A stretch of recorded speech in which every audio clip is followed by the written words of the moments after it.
అందరికీ నమస్కారం. అమ్మ మాట అమ్మాయి బాట ఛానల్కి స్వాగతం. కథ చెప్పుకుందామా? శెట్టి చాతుర్యం చిట్టి కథ.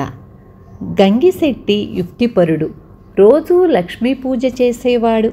లక్ష్మి కూడా అతనికి అనుకూలిస్తూ వచ్చింది. ఇంతలో ఒకనాడు లక్ష్మీదేవికి శెట్టి మీద ఏదో ఆగ్రహం వచ్చింది. ఆమె అతనికి కలలో కనిపించి తాను అతన్ని విడిచిపెట్టి వెళ్ళిపోతున్నట్లు చెప్పింది. శెట్టి ఆమెను వెళ్ళవద్దని ఎంత బతిమాలినా లాభం లేకపోయింది. చిట్ట చివరకు శెట్టి చేసేది లేక, పోనీ తల్లి, నీకు మహాపూజ చేయించాలని ఎంతకాలంగానూ ఆలోచిస్తున్నాను, కనీసం అది చేయించే వరకైనా ఉండు అన్నాడు.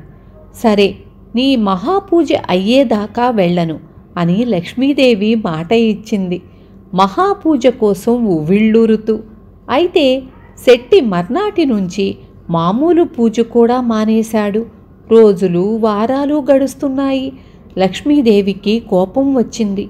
ఆమె శెట్టికి కలలో కనిపించి, మహాపూజ ఎప్పుడు చేయిస్తావు? నేను ఈరోజే వెళ్ళిపోతున్నాను అన్నది. తల్లి, మహాపూజ జరిగినదాకా వెళ్ళనని మాట ఇచ్చావు అన్నాడు శెట్టి. శెట్టి ఈ జన్మలో మహాపూజ చెయ్యడని లక్ష్మీదేవికి అర్థమయ్యింది. పోనీ మామూలు పూజ అయినా చెయ్యి అని ఆమె అదృశ్యమయ్యింది. విన్నారు కదా, దేవుళ్ళకు కూడా పూజల మీద కోరికే. రేపు మళ్ళీ ఇంకొక మంచి కథతో మీ ముందుకొస్తాను.